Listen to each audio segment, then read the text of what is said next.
Well, greetings, everyone. I'd like to welcome you to How We Got Our Bible for this great Monday evening. My name is Brother Donnie. You see me to the bottom of your screen here. Hope you are doing well this evening. Hello, Sylvia. Hello, E. Berm. Hello, Warren and Jim. I hope you all are doing wonderful. God bless you. What a great day it is to be able to come together and study a little more as we dive into how we got our Bible. Now, tonight we are continuing our discussion on the early English Bibles, and we've made it to the Great Bible. That is the Great Bible, and you'll see in moments what is the Great Bible. Now, the time frame for this is about 1539. About 1539. So this is right along the same time as the Tyndale had already been put to death. The Matthew's Bible had already been published. Now we're to the Great Bible. And what you see in these early English Bibles, you see them coming continuously, one after another, all the way up to the King James, and then even after the King James. So tonight we're going to talk about what is known as the Great Bible. And the Great Bible of 1539 was the first authorized edition of the Bible in English. And this Bible was authorized by King Henry VIII of England. Now, folks, we have talked about King Henry before. You'll see him over here in the top right of your screen. King Henry VIII was quite a character. He had, hello, Patty, good to see you. He had like 47 wives. Not really. He had a bunch of them, but not 47. But he had a hand in bringing Reformation to England and breaking away from the Catholic Church. Now, so he authorized a Bible to be read aloud in the church services in England. Now, what brought this on, and we're going to see more about this here in a little while, there was some revolts going on. And there were some people in the northern part of England that wanted to go back to Catholicism. So King Henry thought, well, if he could get the Bible, he could have it read and more people would go towards Protestantism. Now, the crazy thing about this is that he didn't like William Tyndale. He didn't like William Tyndale's writings. So he didn't want a Bible that had William Tyndale's writings, although this Bible was prepared by Miles Coverdale. Now, if you remember from last week, Miles Coverdale had a big hand in the Matthew's Bible, and it was so a lot of this stuff has taken place, and there's some obscurity having to be put in place in order to appease the king. The Great Bible was prepared by Miles Coverdale, working under the commission of Thomas Lord Cromwell. Now you'll see Thomas Lord Cromwell at the back. He was the secretary to Henry VIII and was called the Vicar General. And in 1538, Cromwell directed the clergy to provide one book of the Bible of the largest volume in English, and at the same time set up convenient place within the church that it could be where people could come read it, whereas parishioners may come and read it and look at it. That's why, and you're going to see another section on this in a minute, the Great Bible became known as the chained Bible. The chained Bible. Because what they would do, they would take, and when they prepared this Great Bible at great cost, the churches would get one of these copies of this Great Bible, and they would have to chain it to the church, chain it to the podium so that it would not be taken home. Now, the interesting thing about Thomas Cromwell is he was Protestant, but he was a shrewd politician. And Thomas Cromwell met his fate actually a couple of years after this. He was beheaded by King Henry because King Henry thought he had betrayed him. And, that's pretty common back in these days. You betray the king, or if a king didn't like you, he'd just have your head cut off, is the way it was.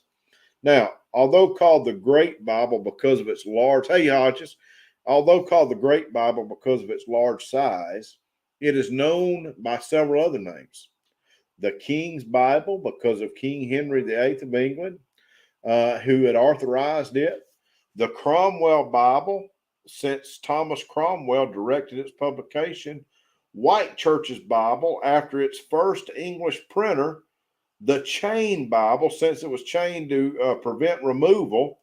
And it's also been called the Cranmer's Bible and other things. So we know it best as the Great Bible. Now, it's very interesting. The Tyndale New Testament, which is, by the way, to the left here, had been published in 1525, followed by his English version of the Pentateuch in 1530. Both employed vocabulary and appended notes that were unacceptable to the English churchmen and to the king. Tyndale's books were banned by royal proclamation, and by the way, many of them burned. And Henry then held out the promise of an official authorized English Bible being prepared by learned and Catholic scholars. Now, this is before Henry had rolled over to full Reformation. He had reached out to the Catholics and said, "You prepare a Bible." All right. So Thomas Cranmer sought the advance of the king's project by pressing 10 bishops. Now, the bishops drug their feet. They didn't get their drafts in on time, so that was put to rest. The king was becoming more impatient with the slow progress, especially in view of his conviction that the Pilgrimage of Grace, now that was the revolt I told you about earlier, had been substantially exuberated due to the rebels' exploitation of popular religious ignorance. So what you had is King Henry was trying to curtail the ignorance of the people by providing, hello, Mary Catherine, good to see you, by providing God's word to them. He went to the Catholics, they wouldn't do it, so now he's using other things. With the bishop showing no signs of completing the task, Cromwell obtained approval for the Matthew Bible. Well, we talked about that last week.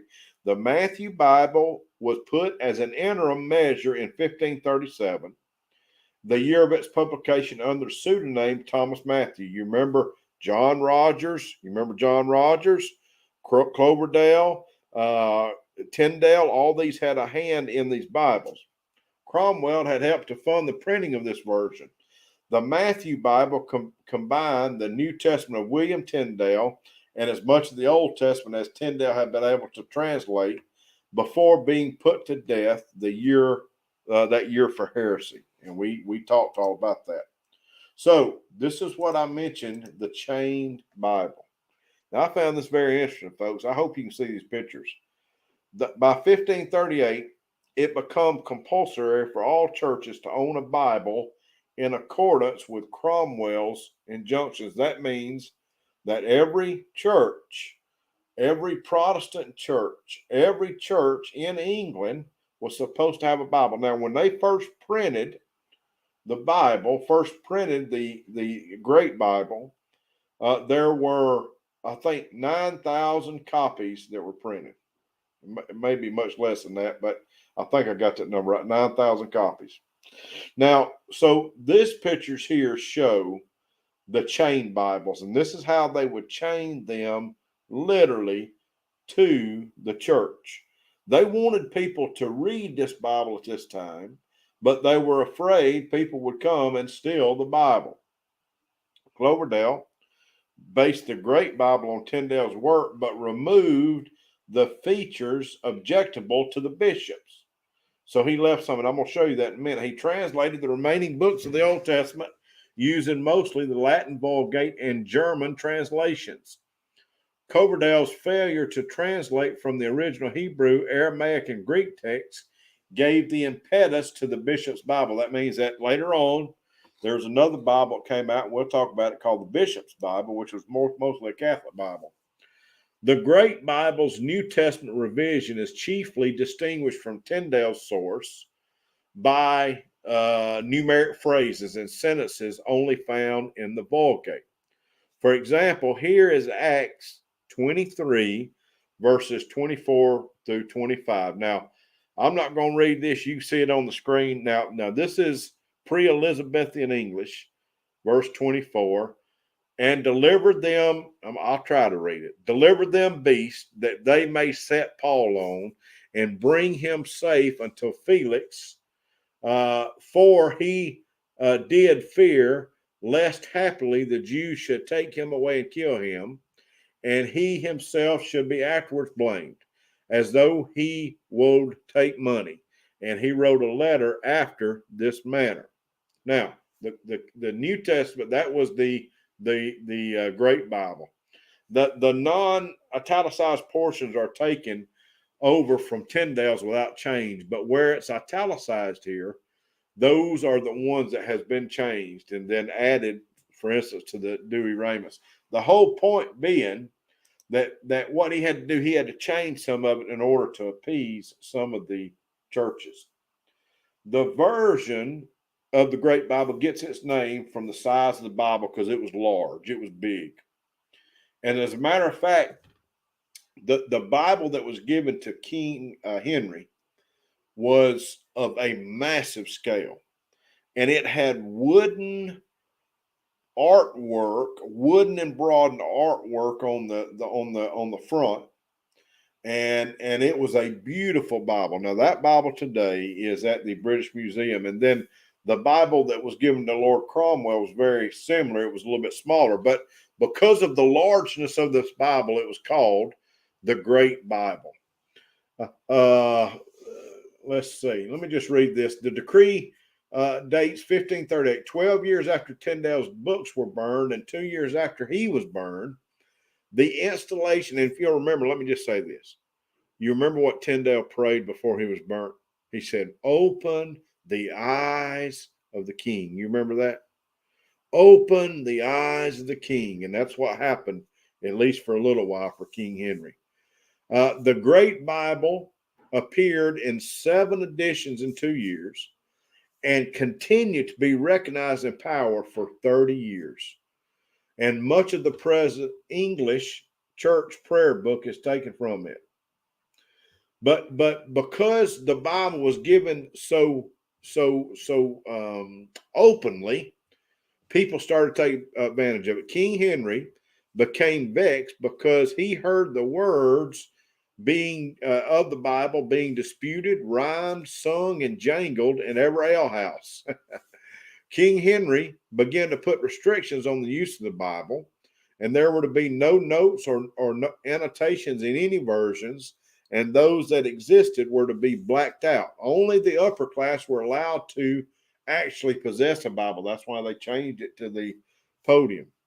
Finally, the year before his death, all versions were again prohibited except the Great Bible, whose cost and size precluded personal use. Plus, remember, many of the people at the time were illiterate and could not read.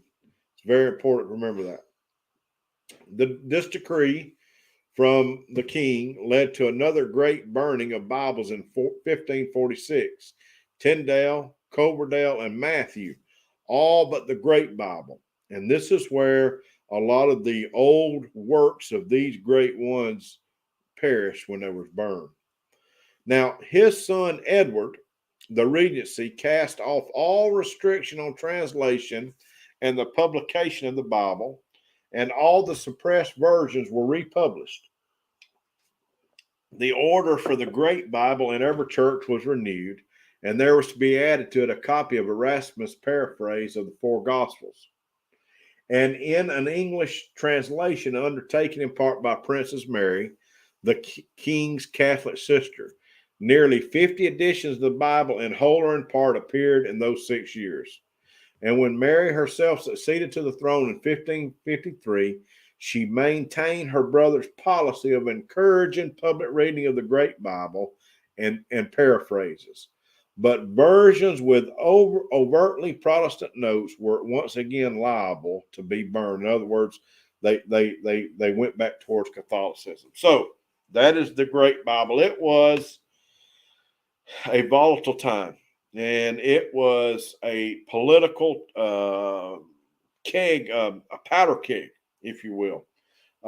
Religion was at the very heart of what was going on between the Protestants and the Catholics. And we're getting into the place very quickly to where we're going through and we're going to be seeing other Bibles, and then we're going to be seeing the King James, and we'll be seeing other ones. And it's interesting here to me, one thing I want to point out before we get off here, that we, some people think that debating and arguing over Bibles is a new thing. Not so, beloved. They have been arguing over translations for hundreds of years. In this great Bible, there were those who were arguing of some of Tyndale's work and against it and for it. And it's interesting that as we look at these things, it's amazing. Hey there, hey Gary, good to see you. Hope you're doing well. It's amazing that we have the Bibles that we have, and that's all right, Sylvia. The Vulgate Translation Bible made by Jerome about 400 A.D. Yeah, it would, Warren. Yeah, for real. Hey, Stringfield, good to see you. But I found it so interesting that they had to chain the Bible to the church. Can you imagine? Now, if I was blessed enough to be able to read, I couldn't take the Bible home. I had to sit right there at the church and read it.